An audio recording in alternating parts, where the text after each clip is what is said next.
بسم اللہ الرحمن الرحیم۔ السلام علیکم ورحمۃ اللہ وبرکاتہ۔ قصہ ایک مثالی شادی کا۔ 3 سال پہلے کی بات ہے، ہمیں کسی نے بتایا کہ ایک بچی ہے، دیندار ہے، پردہ کرتی ہے، آئی برو نہیں بنواتی، نہ تصویر کھنچواتی ہے، پڑھی لکھی ہے اور ماشاءاللہ خوبصورت بھی ہے۔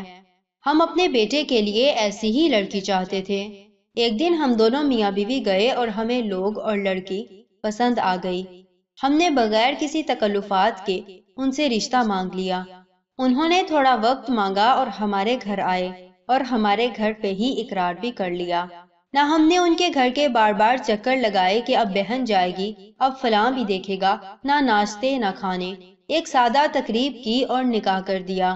منگنی کی نہ بات پکی کی، بس سادگی سے نکاح کر دیا۔ ان سے اللہ کے بھروسے پہ وعدہ کر لیا کہ انشاءاللہ 3 سال بعد رخصتی کرا لیں گے۔ اس سارے عرصے میں سوائے عید بکر پر جانے کے ہم نے انہیں کوئی زحمت نہیں دی۔ پھر ان سے کہا کہ ہم بارات نہیں کرنا چاہتے، نہ کسی قسم کا کوئی سامان یعنی جہیز کے نام پہ ایک دن کا بھی نہیں لیں گے۔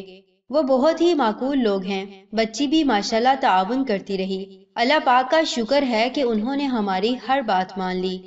رخصتی سے 2-3 دن پہلے ہماری بہو کی ذاتی ضرورت کا کچھ سامان 1-2 سوٹ کیس میں ان کی امی لے آئیں، جس میں کچھ کپڑے، کچھ چپلیں وغیرہ تھی۔ ہم نے اپنے بیٹے کو گھر کا سب سے اچھا، ٹھنڈا اور کشادہ کمرہ دیا، جس کو مزید خوبصورت اور آرام دہ اس نے خود کروا لیا۔ فرنیچر خریدا اور چھوٹی سے چھوٹی اور بڑی سے بڑی ہر چیز کا خیال رکھا گیا۔ رخصتی سے پہلے نہ تو کسی قسم کا ناچ گانا ہوا، نہ رتھ جگے ہوئے، نہ کسی بھی قسم کی کوئی رسومات ہوئی۔ جمعہ کے دن صرف ہم گھر والے عام سے لباس میں شام 6-7 بجے دلہن کے گھر پہنچ گئے۔ انہوں نے ہمارے منع کرنے کی وجہ سے صرف کولڈ ڈرنک ہم 6-7 لوگوں کو پلائی۔ دلہن لے کر جب ہم اپنے گھر واپس آئے تو رات کے صرف 9 بجے تھے۔ آج کے دن ہم نے 2-4 بہت ہی قریبی لوگوں کو اپنے گھر مدعو کیا۔ انہیں بھی بہت سادہ کھانا کھلایا اور مہمان بھی رات 11 بجے تک جا چکے تھے۔ بیجا فضول رسموں کی وجہ سے جو تھکن اور جو ٹینشن ہوتی ہے، الحمدللہ ہمیں یا ہمارے بچوں کو بالکل نہیں تھی۔ اگلے دن ولیمہ تھا، لیکن اس میں بھی سادگی اور پردے کا بہت زیادہ اہتمام تھا۔ وقت کی اتنی پابندی کی گئی کہ ہمارے مہمان رات 9:30 بجے حال میں موجود تھے۔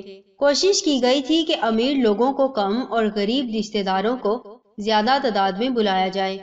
نہ کسی قسم کا فوٹو سیشن تھا اور نہ ہی مہمان خصوصی کو الگ سے کوئی پروٹوکول دیا گیا کہ مہمان سارے برابر ہوتے ہیں۔ نہ مووی تھی، نہ دلہا دلہن کو ساتھ بٹھایا گیا۔ 10:15 پہ کھانا کھول دیا گیا اور کھانا بھی انتہائی سادہ رکھا گیا تھا۔ 11:15 یا 11:30 بجے ہم اللہ کے کرم سے تمام کاموں سے فارغ ہو چکے تھے۔ نہ کوئی ناراضگیاں تھیں، نہ کوئی منہ بنے ہوئے تھے کہ فلاں کو یہاں بٹھایا، فلاں کی پک بنائی، فلاں کو سٹیج پہ کھانا دیا۔ سکون سے ہر کام ہوا۔ اس تمام قصے میں ہمارا یا ہمارے بیٹے کا کوئی کمال نہیں، یہ سب اللہ پاک کا خاص کرم اور عنایت ہے۔ بس اتنا ضرور تھا کہ الحمدللہ کوئی ایک کام بھی اس پوری تقریب میں اللہ پاک کو ناراض کرنے والا نہ تھا۔ اللہ پاک ہماری بھول چوک معاف فرمائے۔ جزاکم اللہ خیر و احسن الجزا فی الدنیا والآخرہ۔